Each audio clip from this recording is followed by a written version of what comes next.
Nosotros la plataforma, mi querida Luisa, saludamos a Lisandro Ganuza, experto en zonas francas. Lisandro, bienvenido, buenas tardes, gracias por estar con nosotros. No, por favor, la estoy escuchando atentamente. Yo también quiero los $100.000. También quiere los $100.000, quiere las Sí. cirugías también, ¿qué quiere? Estamos Vamos por regalones todo. aquí en Vamos I99. por todo. Por favor, oiga, la Está muy bien. mamita, la esposa, la hija, quien quiera que sea que se quiera hacer algún tratamiento de Redux, en este momento se para su cita, ¿no? No puede dejar de pasar esta oportunidad. Está muy bien. Está muy bien. Gracias, Bueno, mi querido buenas tardes. Lisandro. Arrancamos entonces, Buenas Luisa, tardes. por favor. Claro que sí, Wendy. Bienvenido, Lisandro. Un gusto compartir con usted esta tarde. Gracias por aceptar estar en diálogo. Óigame, en medio de la situación difícil, compleja, en la que se encuentran las arcas públicas, con muchas deudas, con muchos atrasos, en la búsqueda del financiamiento de préstamos a través de los organismos multilaterales y mientras eso se concreta, hay, hay la posibilidad de una salida al final del túnel y es precisamente a propósito de la propuesta de reforma tributaria que ha remitido el Ejecutivo, el presidente Daniel Noboa, a la Asamblea Nacional, en donde ha comenzado ya su trámite y proceso de análisis y de debate. Y de acuerdo a lo que ha trascendido, y usted seguramente la ha revisado a mayor profundidad incluso que esta servidora, existirían tres puntos claves que yo quiero, si usted me permite, brevemente y a manera de introducción, señalar que recoge la prensa y que son los siguientes. La creación de empleo joven es el punto más importante de este proyecto de ley económica urgente, pero hay otros que se suman al empleo juvenil y son las zonas francas como segundo punto y la tercera, una amnistía tributaria. Yo quisiera pasar de lo macro a temas muy puntuales, preguntándole primero, en términos generales, antes de ir de lleno al tema el cual es de su experticia, como es el tema de las zonas francas, usted que seguramente se ha empapado de lo que dice el proyecto, ¿qué le parece esta propuesta? ¿Cree usted que es una propuesta innovadora, diferente, propicia para el momento que vive el país, donde hay una muy dura situación económica? Mira, Lucia, la verdad que esta problemática es común a la mayoría de los países de Latinoamérica. Nadie puede mirarlo de una manera distinta, algunos con algunas cuestiones de contexto y otros con otra. En el caso particular de Ecuador, a ver, creo que es una ley moderna, es robusta, es lo suficientemente flexible, pero a su vez genera la posición que reclaman las distintas sociedades de América Latina, que es un Estado dinámico, flexibilizador, o sea, que sea un facilitador de inversiones, que acompañe al privado a poder hacer inversiones y generar empleo. Y esto creo que es un cambio que se viene dando en América Latina en los últimos tiempos y en eso Ecuador se pone a la vanguardia. Creo que los cambios que tuvimos o esa situación que tuvimos post pandemia del péndulo que tenemos siempre en América Latina, de corrernos por ahí a cuestiones de un Estado presente, que se fue seguramente necesario en la pandemia, creo que ahora debemos avanzar a buscar la inversión privada. América Latina tiene una serie de cuestiones, y esto te hablo desde lo general, que es, la primera es la cultura del informalismo. Esto hace que tenemos más de 200 años de informalismo y es muy difícil cambiar de la noche a la mañana. No es una ley que te lo va a cambiar, ni nos vamos a despertar nuestros países siendo mañana Suiza. Pero sí podemos tener caminos y generar ventanas, porque otros países ya lo han hecho. Entonces, podemos generar ventanas donde nos integremos al comercio internacional, generemos valor agregado, le demos tecnología a nuestra producción, generemos mejores recursos humanos y mejores pagos. Entonces creo que, y esas ventanas son las zonas francas, y creo que es lo que se está buscando con otra ley, con un agregado muy importante que bien decías recién, que es el empleo joven. Hay una dinámica que se ha podido observar en América Latina en el último año del efecto, la importancia que tiene la gente joven que llega con un discurso distinto, con un discurso fresco, con un discurso de libertad. Pero la libertad tiene que ser bien entendida desde lo positivo. Y esa libertad lo que busca es poder generar dinámica en los negocios. Y creo, yo soy un convencido que las zonas francas llegan en ese camino. Hay cosas que puedo diferir. Mi hijo tiene 19 años, está estudiando abogacía en la facultad en Argentina, en Buenos Aires, y te empiezan a motorizar ideas. Y la otra vez me daba cuenta de algo que escuchaba y es cierto. Antes el abuelo o el padre era quien era la guía, el liderazgo de la visión que uno debía tener en la familia. Hoy son los nietos, son los hijos que empiezan a decir, ¿por qué no ves esto? Y creo que la ley cumple eso. Y creo que pero cumple algo más importante todavía. Escucho, he hablado con la gente que voy hablando, ha generado expectativa. Seguramente en algún momento deberás mejorarla, en algún momento debatirás algún punto, pero generar expectativa positiva en nuestros países es fundamental para poder buscar inversiones, generar empleo y en definitiva buscar desarrollo, que siempre digo lo mismo, esto es distinto a crecimiento, lo que buscamos es desarrollo.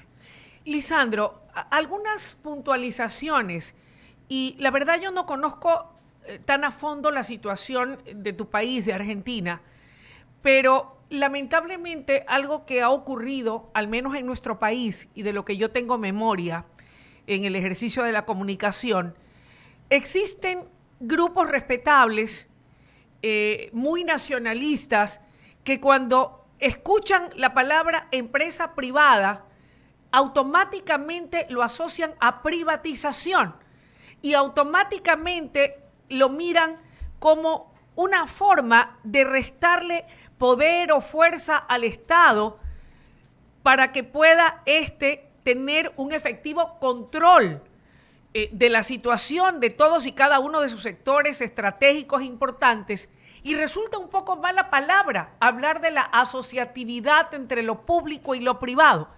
Para que la gente tenga claro, y sobre todo quienes nos escuchan, y más aún cuando en la Asamblea deberá debatirse este proyecto y se espera que ese consenso y ese espaldarazo que se ha dado de entrada al presidente Noboa, quien ha dicho no está a favor ni de los revanchismos, ni de las disputas, ni de las broncas políticas, sino en función de país, será importante el paso que den y cómo resuelvan en este proyecto que tú has calificado como un proyecto innovador, distinto, que va con mucha fuerza, para que finalmente logre la aprobación y podamos ir hacia adelante con el empleo joven, con la implementación de incentivos tributarios y con la puesta en marcha finalmente de esas zonas francas.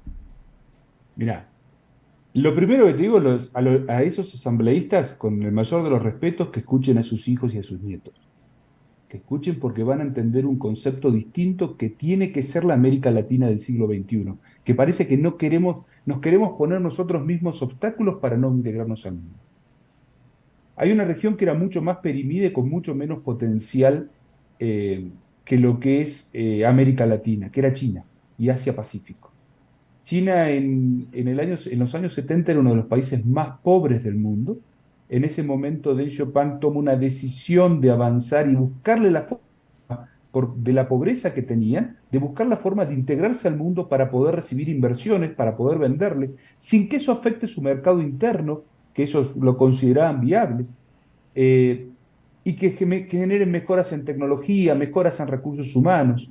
Y esa decisión que toma en China son las primeras 4 zonas económicas especiales o zonas francas en 1979. Hoy tienen más de 2.500 zonas francas y representan el 19% del PBI mundial.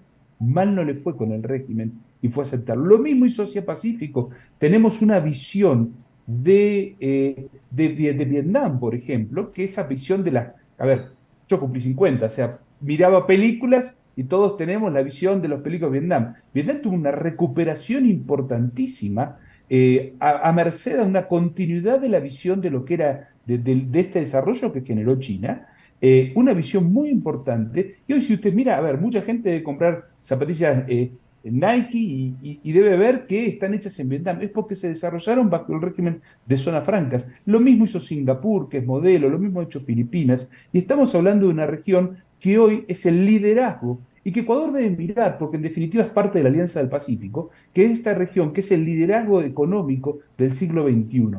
Entonces, o lo entendemos y generamos las condiciones para poder recibir inversiones, y las inversiones está buenísimo la inversión extranjera directa, que es un gran problema que tiene América Latina. Junto con África son las dos regiones que no son, que naturalmente son receptoras de inversión, no son promotoras de inversión. África tiene un acompañamiento muy grande, tanto de China en el concepto de la ruta de la seda, como de UNCTAD, que está haciendo, y lo hacen a través del régimen de zona franca, que están promoviendo en China. Y América Latina lo tenemos que entender, que tenemos que ser dinámicos. Y eso no significa, ahí sí saco mis 50, relegar el poder del Estado. Eso no significa, lo que sí debe entender el Estado, que es, debe hacer control y facilitación. Son dos caras y esa dinámica va a generar inversión. Esto es muy simple. Luis, es como yo te digo, invertir en mi proyecto y me das o te pego. O sea, vos, es una locura y parece que hemos llegado a ese extremo de estás obligado a invertir. Y la verdad que vemos cuáles son los resultados, van a otros lados las inversiones. Y hoy las inversiones no son, me instalo en Guayaquil o me instalo en Cuenca. No pasan por ahí. Es, me instalo en Ecuador. Bien, parece que tenemos un problema de eh, conectividad. Ahí sí, te escuchamos. Continúa, por Ahí estoy. favor. Que la definición no es, me instalo en Cuenca o en Guayaquil. Por ahí es en Ecuador o en Perú. Y antes que eso es una empresa grande. Yo he participado de grandes proyectos de inversión como funcionario en Argentina. Eh, y antes que eso, la decisión es, ¿invierto en América Latina o invierto, por ejemplo, en Europa del Este? Entonces, entendamos cómo se manejan las inversiones, porque si no estamos preparados para recibirlas, creo que si hay un contexto, a ver si ahí me escuchan bien, Sí, ahí te escuchamos, retomamos. un contexto que es muy importante y siempre lo digo con las zonas francas. Los beneficios son una parte fundamental porque es lo primero que mira un potencial inversor nacional o internacional. Dice, a ver los beneficios. Pero hay tres pilares anteriores. El primero y el más importante es la confianza. La confianza que genera un país en que va a ser bien tratado el inversor. La confianza que genera porque no hay una modificación constante de normas. Tenemos esta ley, la están mejorando y después manténgala, porque una vez que un inversor te dice voy a acceder, es muy complejo cambiarle las normas. Nosotros pensamos que no pasa nada. Después tenés infraestructura, recursos humanos y por último van los beneficios. Eso es lo que mira un inversor a nivel internacional. Bien, Lisandro, para quienes tal vez no estén del todo familiarizados con lo que se busca implementar y promover e impulsar en materia de zonas francas en el país a través de este proyecto de ley económica urgente enviado por el Ejecutivo, por el presidente Daniel Noboa. ¿Qué es una zona franca? Morochamente hablando, castizamente hablando, cómo está conformada, cómo se la implementa y cuáles son los beneficios que va a traer. Bien. Eh, Olvidémonos de la parte técnica. Las zonas francas son ventanas, son eslabones en las cadenas de producción y logística a nivel mundial. Vas a ver ejemplos de zonas francas en el mundo, hay más de 5.400 zonas francas. ¿Qué es lo que te dan? Te dan beneficios tributarios, tienen que ser flexibles en la situación de comercio exterior y cumplís con tres cosas muy importantes. Tenés que cumplir con el régimen aduanero, especialmente en lo que es el control y el buen comercio. Tenés que cumplir con buenas prácticas, tenés que cumplir con transparencia. Si no, no tenés un concepto de zona franca del siglo XXI. Entonces, es una ventana, podemos decir, es un espacio separado, deslindado, o sea, separado por un alambrado, por ejemplo, por rejas en España, por un alambrado en muchos países, donde en ese espacio interior vas a tener beneficios y va a ser mucho más dinámico desde el punto aduanero. Esto hace que la interacción sea más fácil. Entonces, este proyecto que instala una exoneración total de impuesto a la renta por los primeros 5 años y después hay una exoneración de 10 puntos, una baja de 10 puntos, situándolo en 15, que cumple con algo que vengo sosteniendo, que eso te muestra que esto es una ley de nueva generación o de segunda generación, porque ha tomado lo bueno de los países de la región, pero le agrega algunas concepciones modernas. Hay una cuestión que es el impuesto mínimo global, que es algo que se está debatiendo, que lo ha promovido la OCDE, se ha sumado UNCTAD, los grandes países, que en definitiva quieren recuperar algo de lo que aportaron en pandemia y empresas que ganaron mucho dinero. Para lo cual instalan un impuesto mínimo global del 15%. Ese impuesto hace que si vos no lo cobrás, alguien lo cobra en la cadena donde está esa empresa. Esto está promovido por los grandes países. Y esto genera un desorden o un reacomodamiento en los distintos países, y Ecuador en esto está avanzando y está dando una solución para adelante y no para una solución para los problemas del futuro. ¿Por qué? Porque cuando cobra cero Costa Rica, cobra cero Uruguay, cobra cero Dominicana, van a tener que adaptarse a los 15 puntos del impuesto mínimo global, que Ecuador lo está previendo en 5 años, y eso hace que a las empresas, en definitiva, para pagar 15% de impuesto, me lo esté cobrando en Estados Unidos, o me instalo en los grandes centros de consumo, que pueden ser Estados Unidos, Canadá, Europa, o bien me instalo en donde está la materia prima. Y ahí está la oportunidad de Ecuador. Lisandro, el gobierno que salió del presidente Guillermo Lasso, como trascendió al mundo, no tuvo una buena relación con el poder legislativo.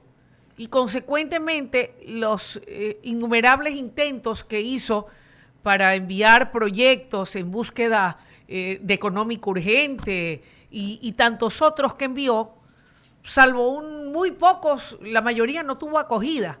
Al final derivó en que fue disuelta la asamblea a través de la muerte cruzada, los asambleístas a su casa, pero tampoco así logró el expresidente Lasso llevar adelante y lograr la aprobación por parte de la Corte Constitucional, que era la opción que la Constitución ecuatoriana le daba, para poder llevar adelante la implementación de las zonas francas en el Ecuador. Como ves el escenario ahora, con un presidente joven, uno de los más jóvenes o el más joven en la historia democrática reciente del país, versus lo que vivimos hasta hace poco, ¿qué nos garantiza que en esta oportunidad esa casta o esa clase política nuestra representada en la Asamblea Nacional sí va a dar luz verde a esta propuesta económica de avanzada que, como tú bien señalas, y aunque yo no soy ninguna experta en temas financieros, pero lo explicas también al afirmar y señalar las bondades de las zonas francas y el hecho de que no podemos quedarnos a la saga en relación a la región porque nos estaríamos haciendo el harakiri? ¿Qué posibilidades reales crees de que se pueda finalmente conseguir que sí sea aprobada, por un lado? Y por otro lado, y el complemento a esta pregunta, ¿qué perdería el Ecuador si este proyecto, esta propuesta económica urgente, finalmente no tiene eco en la Asamblea? Dios no lo permita. Mira, a ver, uno habla por lo que conversa con distintas personas en distintos momentos. No quiero aventurarme como un experto en la situación de Ecuador, pero veo que hay una situación similar a muchos países de América Latina, donde vos tenés dos posiciones muy fuertes, pero entiendo que hay una nueva generación de la sociedad, esto que hablamos de los jóvenes, que están generando una permeabilidad en esas posiciones fuertes, y que hay una respuesta necesaria a poder encontrar un punto de unión. Yo, por lo que he hablado en distintas conferencias o en distintos congresos con gente de Ecuador, entre ellos con la ministra García, había una visión positiva en la presentación anterior del presidente Lasso, había una visión positiva respecto al régimen de zonas francas, el tema que cayó en una situación de extrema tensión en distintos sectores, o sea, por la política. Creo que ahora tienen esta posibilidad de haber tendido un puente. Creo que la irrupción de la gente joven ha generado una dinámica positiva y creo que es el momento oportuno. ¿Qué puede pasar si no lo hacen? A ver, tener una zona franca o un régimen de zona franca como el que uno ve positivo en Ecuador no te asegura nada. No tenerlo te asegura que no vas a tener inversiones, porque en definitiva están a la saga de la región. Vos ves la situación. Colombia, Costa Rica, se han acomodado todos los países, Costa Rica, Dominicana, Guatemala, Panamá, Colombia, Uruguay, se han acomodado para poder recibir inversiones del concepto del nearshoring, esto de que siempre digo fue la crisis del principio del COVID y de una crisis de oferta cuando se cierran los puertos de China por falta de producto, y esto genera que las empresas se empiecen a considerar volver a moverse a América Latina porque te ofrece usos horarios similares, cultura similar, idioma similar, cultura económica y social similar, y esto se habla que son entre 70 y 80 mil millones de dólares. Los países de la región se prepararon para poder aceptar estas inversiones, mejorando, actualizando o generando situaciones a través del régimen de zona franca. Ecuador no lo hizo, Argentina no lo hizo. Y claramente venimos a la saga en recibir esas inversiones. Pero este régimen lo que hace es dar un paso adelante. Eso siempre digo, son soluciones para el futuro y no soluciones del problema del pasado. El tiempo no lo vas a volver atrás, pero sí tenés la posibilidad a través de un régimen flexible poder generar un régimen que sea atractivo. Ahora, siempre es algo bueno hablarle a la gente y que lo pueda entender. ¿Qué significa esto? Distintos tipos de inversión que ha habido en la región que pueden venir perfectamente pueden venir acá. Por ejemplo, en Perú, el LATAM Airlines en el año 2022 generó un centro de servicios en zona franca, básicamente para mantenimiento de aviones, porque el avión es el ejemplo total de lo que es un hub global en cuanto a la calidad de los repuestos. Son 100 millones de dólares y 500 empleos directos. En Matamoros, zona franca Matamoros en México, que está aprovechando muy bien el concepto del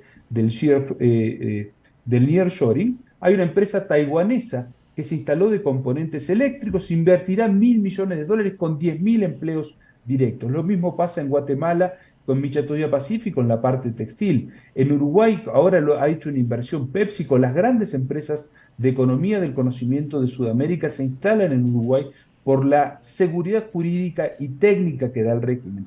Amazon hizo en Zona Franca Bogotá un centro de distribución donde va a tener una superficie de 100.000 metros cuadrados y genera 1.500 empleos directos. En Manaus, en Brasil, Samsung inauguró este año una planta para producir televisores donde se van a hacer 10 millones de televisores por año con 2.000 empleos directos. Estos son ejemplos, son modelos de inversiones que Ecuador podría haber discutido. Vos me decís, bueno, pero ahora no se puede hacer nada. Bueno, vayamos, hay que ir por más. Vos fíjate que Ecuador tiene una serie de cuestiones muy interesantes y positivas, porque a veces pensás que porque tenés el dólar tenés una moneda dura y el resto de los países pueden ser más flexibles o baratos, y es cierto eso, pero a su vez tenés seguridad jurídica por la moneda, no tenés inflación. Vengo de un país que va a tener este año, va a cerrar con 140, en el mejor escenario con 140 de inflación anual. Es imposible atraer una inversión. Y en eso creo que tienen una gran oportunidad, estar sobre el Pacífico, que es el océano, es el mar del siglo XXI. Poder tender y tener materias primas, entonces creo que es importante. ¿En qué lo puede ver la gente? En la construcción. La obra civil siempre es un proceso, es el paso intermedio importante, pero también en esto del agregado de valor, para que esas zonas francas que tienen que ser conceptos seguros, conceptos transparentes para entrar a los mercados, especialmente de Europa y Estados Unidos, que ponen lo que antes eran muchas veces temas ambientales, hoy se suma el concepto de buenas prácticas. Y si vos no cumplís con ciertos requisitos, no vas a poder ingresar a los mercados. Los puertos de Europa están siguiendo ese lineamiento, que no vas a poder ingresar, por ejemplo, cierta carga de Ecuador con el tiempo porque no cumplís con requisitos de seguridad técnica. Y en eso creo que las zonas francas vienen a llamar, ya no son más eso de los 80 y los 90, sino que ahora son justamente todo lo contrario. Y así lo he reconocido desde lo que es Naciones Unidas para el Desarrollo, la OCDE y sobre todo la Organización Mundial de Aduanas, que todos lo analizan o lo definen como una herramienta positiva para el desarrollo de los países.